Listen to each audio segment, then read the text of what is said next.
शंकर जगत भगवान शिव का ही संसार है। आप भी हमारे भोलेनाथ जैसे रूप हैं। आप नहीं जानते आप क्या हैं। आप हमारे लिए भगवान शिव का रूप है। आप भोले भंडारी हैं। वही त्रिपुरारी हैं जो जहर हलाल पिया करते हैं और अमृत तुमको हमेशा दिया करते हैं। आपको पता भी नहीं है कि आपके घर में कैसी दूषित वायु घुसने वाली थी और ये पालनहार वृक्ष उसको खींच लेते हैं। आपको पता भी नहीं चलता है। वो अपने कर्म को बखूबी निभा रहे हैं। क्या आप अपने कर्म को बखूबी निभा रहे हो? क्या आपने कभी वृक्ष लगाया है? अगर नहीं लगाया है तो आज से प्रण करिए कि हम एक वृक्ष से लगाकर 10 वृक्ष तक जीवन में हम लगाएंगे।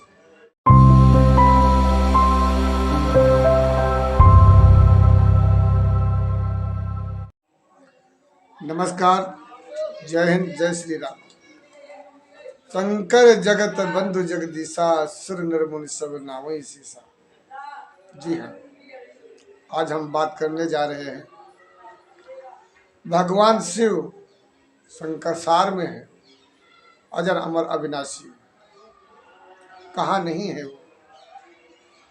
और जब बात आती है कहाँ नहीं है तो क्या वृक्षों में नहीं है, क्या पेड़ पौधों में नहीं है? तो यदि पेड़ पौधों में है तो यदि एक लोटा पात्र या एक लोटा जल कोई हमारा भक्त जानबूझकर चढ़ाता है या हमारा कोई भक्त किसी की देखा देखी में चढ़ाता है तो लोग उंगली उठाते कहते ओहो देखो कि पेड़ के ऊपर जल चढ़ा रहा है, ये तो पाखंड है। क्या पेड़ भी जल पीते हैं? जबकि पेड़ जल पर ही आधारित है। पेड़ों को, वृक्षों को, पौधों को जल नहीं मिलेगा तो वह कोई क्रिया नहीं करने वाले, कोई फल आपको नहीं देने वाले। आज जब एक संत जल चढ़ाता है वृक्ष के ऊपर तो जानते हैं वो वृक्ष कितना महत्वपूर्ण है। आप अपने स्वच्छ रहने के लिए आप अच्छे अच्छे वस्त्र, अच्छे खान पान का जो है इंतजाम करते हो। और ठीक इसी प्रकार हमारे वृक्ष भी हैं। ये भी समय समय पर अपना श्रृंगार करते हैं और अपना मलमूत्र भी त्यागते हैं और समय समय पर स्नान भी करते हैं। फल फूल बच्चे इनके भी हैं। जैसा तुम्हारा परिवार ऐसा ही इनका वृक्षों का भी परिवार है। यदि आप एक लोटा जल चढ़ाते हो तो भगवान शिव स्वरूप वो वृक्ष जो है आपकी निरंतर सेवा करते रहेंगे। कभी भविष्य में आपको जीवन में ऑक्सीजन की कमी नहीं पड़ेगी। ये हमारे वृक्ष हैं। बताइए वृक्ष कितने कीमती हैं। आप कहते तो हो कि ये वायु जो है प्राणवायु है। आप कहते हैं प्राणवायु है, लेकिन उस प्राणवायु को शुद्ध करने के लिए कोई उपाय किया है? नहीं किया। सबसे बेहतरीन उपाय है प्राणवायु को शुद्ध करने के लिए वृक्ष लगाएं। आप घर के बाहर हैं, आपके दरवाजे पर बढ़िया हल्का सा दुधारू वृक्ष लगाएं, जिससे आपके घर में कोई भी गलत तरंगे, दूषित तरंगे आपके घर में प्रवेश ना कर सकें। जिससे वो दूधदार वृक्ष जो हैं उनमें चुंबकीय तत्व हुआ करते हैं, वो अपने में शोषित कर लेते हैं। है ना चंभे के बाद आपको पता भी नहीं है कि आपके घर में कैसी दूषित वायु घुसने वाली थी और ये पालनहार वृक्ष उसको खींच लेते हैं। आपको पता भी नहीं चलता है। वो अपने कर्म को बखूबी निभा रहे हैं। क्या आप अपने कर्म को बखूबी निभा रहे हो? क्या आपने कभी वृक्ष लगाया है? अगर नहीं लगाया है तो आज से प्रण करिए कि हम एक वृक्ष से लगाकर 10 वृक्ष तक जीवन में हम लगाएंगे। ठीक कहा। वृक्ष आप लगाओगे, कोई ज़रूरी नहीं कि फल आपको खाना मिले। जब वृक्ष आप लगाएंगे तो फल कोई और खाएगा। ये कड़वा सत्य है, जो आपने आविष्कार किया है, जिसका फायदा आगे आने वाली पीढ़ियां लेती हैं। हम तुम तो सिर्फ कर्म करते हैं, बाग लगाते हैं। अब घर के अंदर आ जाइए। जब घर के अंदर आपने पौधा लगाया, तुलसी का है, सदाबहार है, और भी मनी प्लांट वगैरह और भी ऐसे हैं वृक्ष जो घर के अंदर कमरों में आप सजाते हो। पुष्प वाले वृक्ष हैं, वो ज़्यादा बड़े नहीं होते हैं, उनको आप घर के अंदर रखते हो।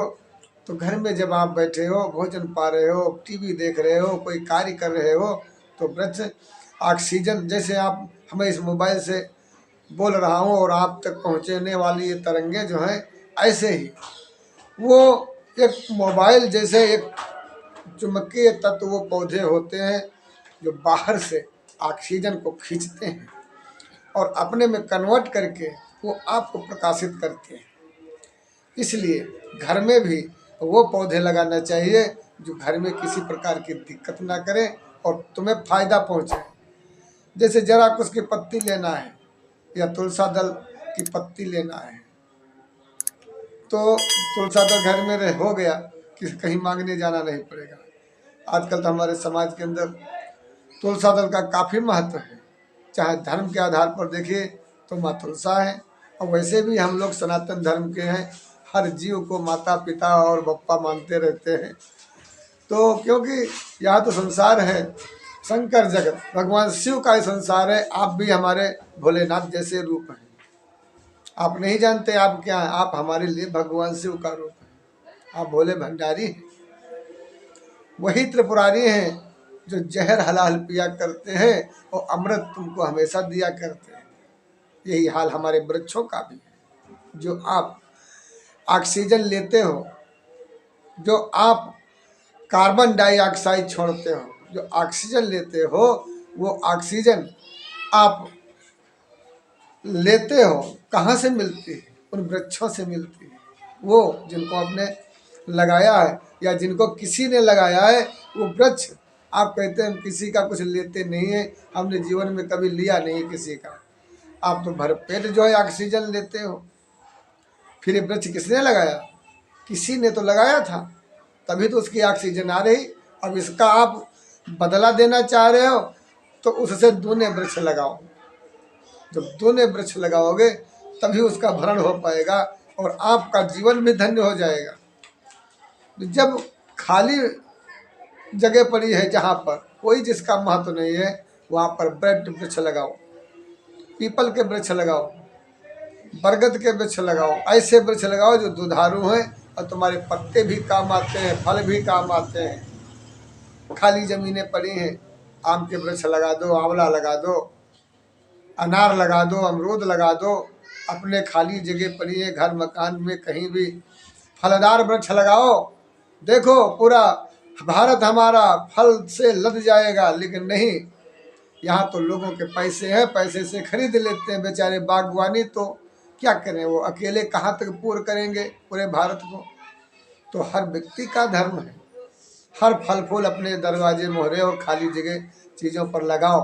बड़ा आनंद आता है जब फल आते हैं तो छोटे छोटे बच्चे खाते हैं, बड़े बुजुर्ग खाते हैं। तो फल जब खाएंगे तो कहेंगे आहा आनंद आ गया है प्रभु, जिसने इस वृक्ष को लगाया है उसकी मुक्ति दे, उसको कल्याण कर, उसको सुखी कर। ये आशीर्वाद यहाँ पर मिलेगा घूम करके। तो आज वृक्ष लगाओगे तो आज नहीं आपको फल मिलेगा, फल मिलेगा। ये शिव है, भगवान है।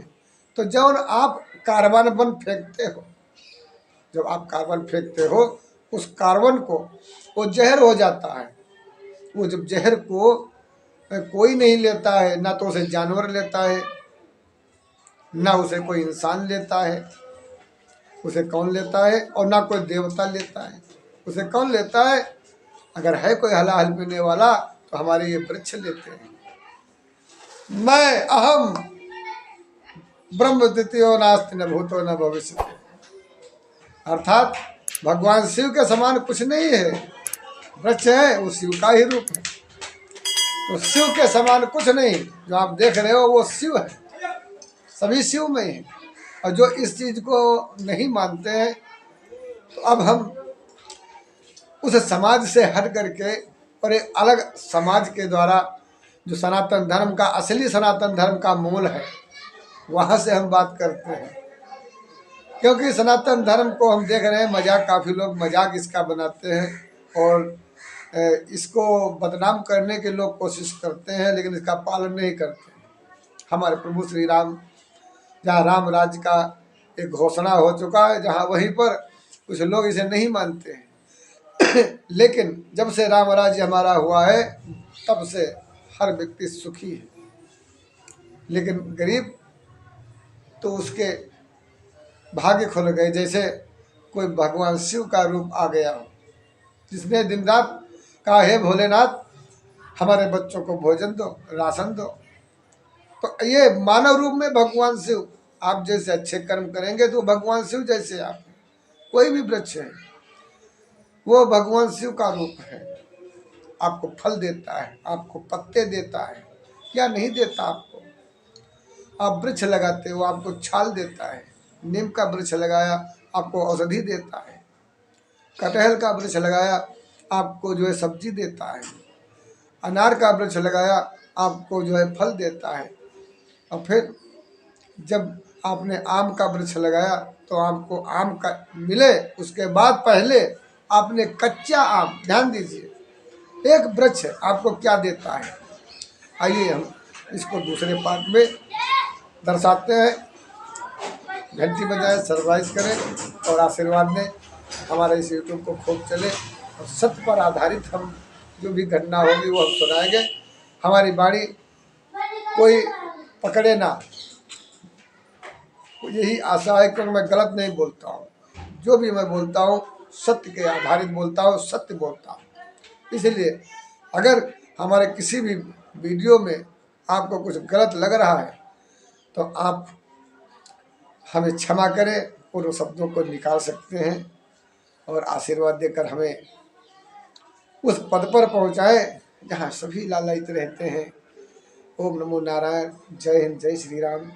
आप सब अपने परिवार समेत खुश रहें, आनंद से रहें और कोई भी दिक्कत समस्या हो तो आप हमें निष्कंटक 24 घंटे कहीं किसी भी समय आप मुझे याद कर सकते हैं। ये आपका छोटा सा बच्चा 24 घंटे लिए समाज की सेवा के लिए तत्पर है। ओम नमः शिवाय। जय श्री राम।